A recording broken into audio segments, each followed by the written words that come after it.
Good evening. With the winter coming up, I got myself a QX90. I've had it a while but just haven't got round to it. It's a brushed mini quad that comes in ARF and bind and fly, with receivers compatible for FreeSky, FlySky and DSM, I believe. This is the package. Let's have a look at it.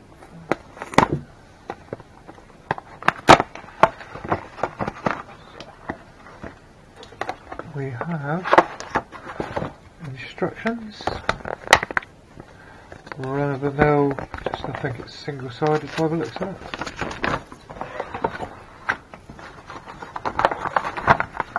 The rundown the specs, 90mm wheelbase, dry weight without the battery is 39 grams.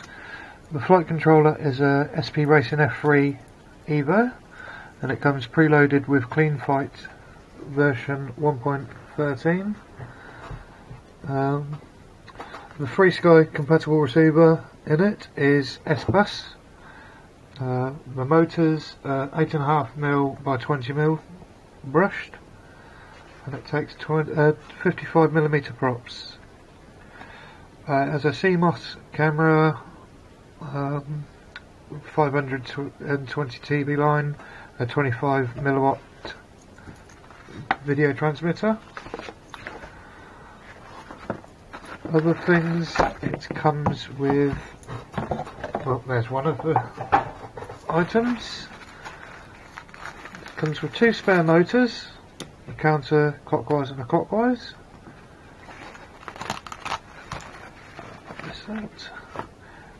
This is how it comes, obviously. You just hook the camera on with a rubber band over the two, well, in between the two circuit boards of the camera VTX unit, like so.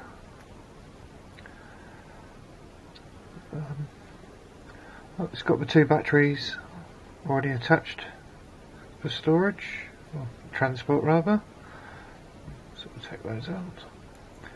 The batteries are one cell, 600 milliamp hour lipos, which are good for 6 to 7 minutes flight, I believe. I have a Sky RC Quattro, and obviously these will just plug straight in like so, and this charges up to an amp, I think. Oh, 0.5 amps. No, it is an amp. So charge 4 of those at a time with those. What else is there to say? These are Hudson propellers. I bought a few spares, consequently, and I believe that the Walkera Ladybird propellers are a good alternative also. Horses for courses. The quad has little landing gear. A flexible coax, or rigid coax for the cloverleaf. Other things in the package which might not be of much use: some Velcro for the battery apparently, another bit for the battery, put that in the spares, some spare propellers, a propeller removal tool, just slide that under and lever it off, and you get a 2S balanced port charger to the two single cell batteries that come with the package. It has a 40 channel or 32 channel 5.8 GHz transmitter. Here's the dip switch outputs for Group A, Group B, Group C, Group D. I don't think they correspond to the right commonplace bands. Here's your standard Fat Shark Immersion RC. I presume it's 2 boss cams and perhaps maybe a race slot or something. It binds to this one, obviously being free Skype, binds to the Taranis in D8 mode. Instructions straightforward. To bind, you've got your bind failsafe button here. Hold the button and connect the battery to bind. The green LED is solid while binding. Bind free Taranis. The green LED on the receiver will turn off, indicates the bind process was successful. Reconnect the battery to the QX90 and the green LED will be solid again. Arm and disarm is set to switch A or switch B, or on channel 5 I presume, which it shows here how to set it up, and it is switch armed with angle or self-leveling mode all the time. Blue LED will go solid once the motors are armed, so that's quite straightforward. Let's just plug a battery in quick, and there we go. The VTX has a little red light on the back. There's a green LED down here on the receiver, blue and red LEDs on the flight controller itself. So that all looks good.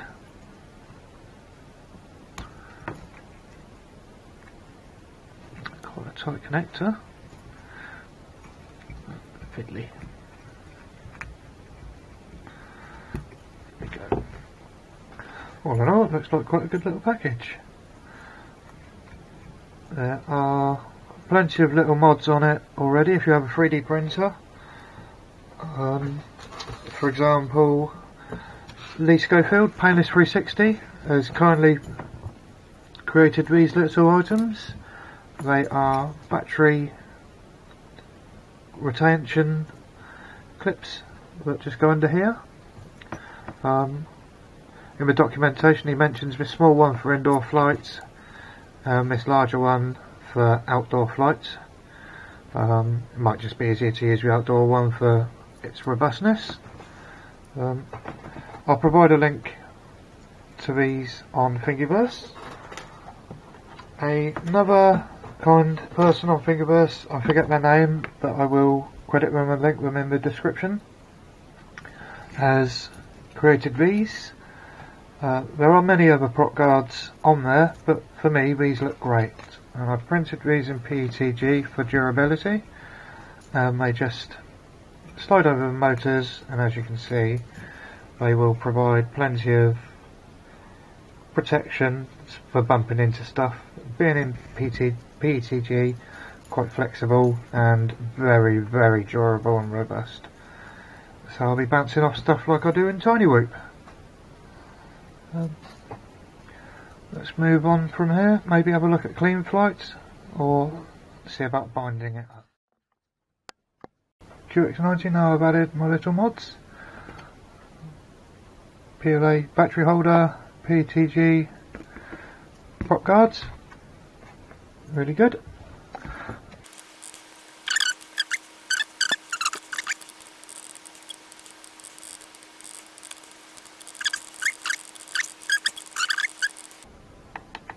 I believe what's internal RF D8. Okay.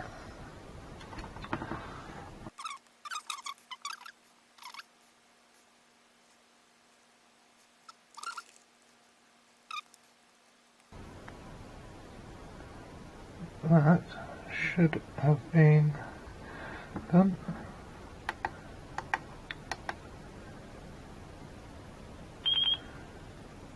And the green light has gone out.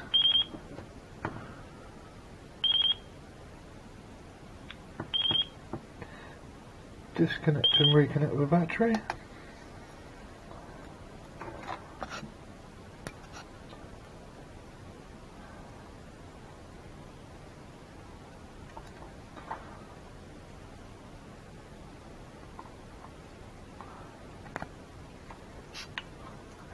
And we have a green light once again. So let's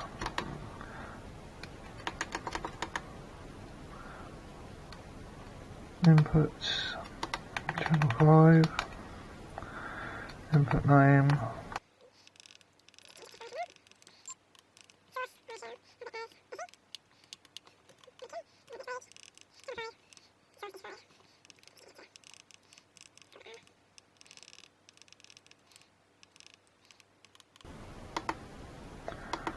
right, now hopefully we get, there we go, look, no blue light,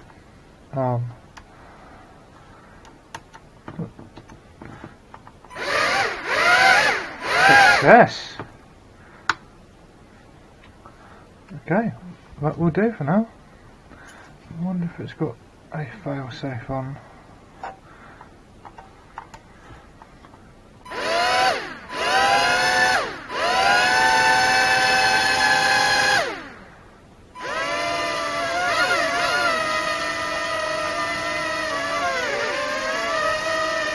Welcome to OpenTX. Switch warning. Well, there you see. It does have some sort of TX, failsafe from the transmitter going off, but then it kicked into some other sort of mode. So I presume needs setting up properly in Cleanflight. Right, please excuse the noise of my computer, it's a little bit noisy, but this is going to have a look at Cleanflight. This is just plugging directly into the USB of the flight controller without any VBAC connected. Showed straight up as COM20. Connect. Okay, all looks in good order. Doesn't actually look very level in the GUI.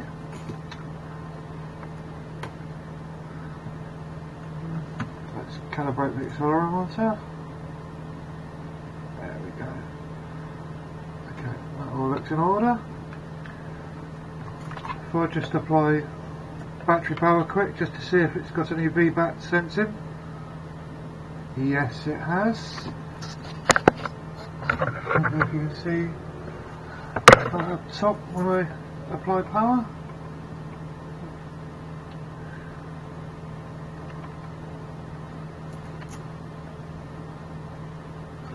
There we go, 3.6 volts. I've done a little test flight on it. Okay, alright, let's see if we get any receiver power directly over USB. Welcome to OpenTX. And we do. So the receiver is powered via the USB, which is always handy. The center point is out by about 15 US. The minimum is out by about 7. And the maximum's out by 27. Same with the throttle and the aux channels. Path of course with Taranis. Let's have a look at PID. It's using rewrite with a 0.8 roll rate, pitch rate and yaw rate. No TPA. Throttle point, PID attenuation, throttle PID attenuation, that's it. What modes have we got? So we've got arm from the centre, switch the 2000 position and angle on both of those also. So that will need adjusting. More than likely I'll add arm on one switch and brake mode, angle, and of course air mode. Let's have a look at the fail safe first and foremost. That looks to me like the behaviour we didn't want when I tested the fail safe. It's set to land instead of drop, so that's that set. So just check the fail safe again. Back to drop. Auto. Hold on arm and angle. Fail safe, it might be wise to set that to disarm. If I say set that to aux 1 1000.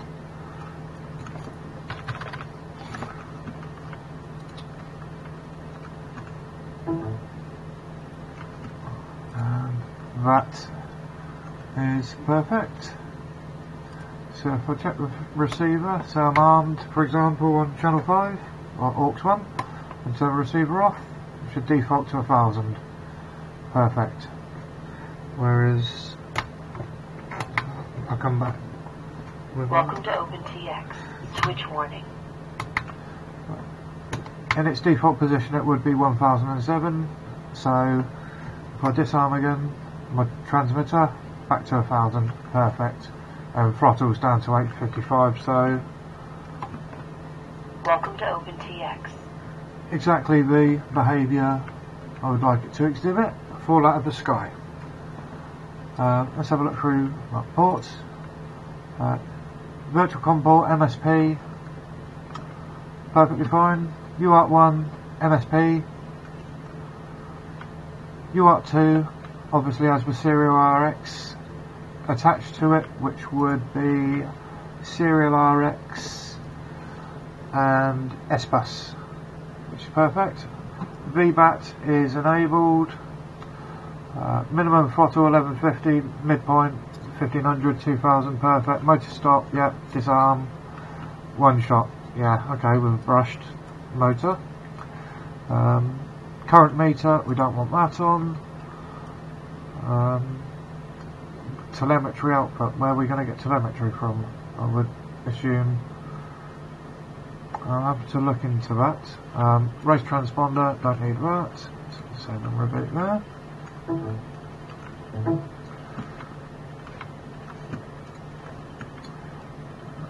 Let's go back through configuration. Don't need RSSI on the ADC.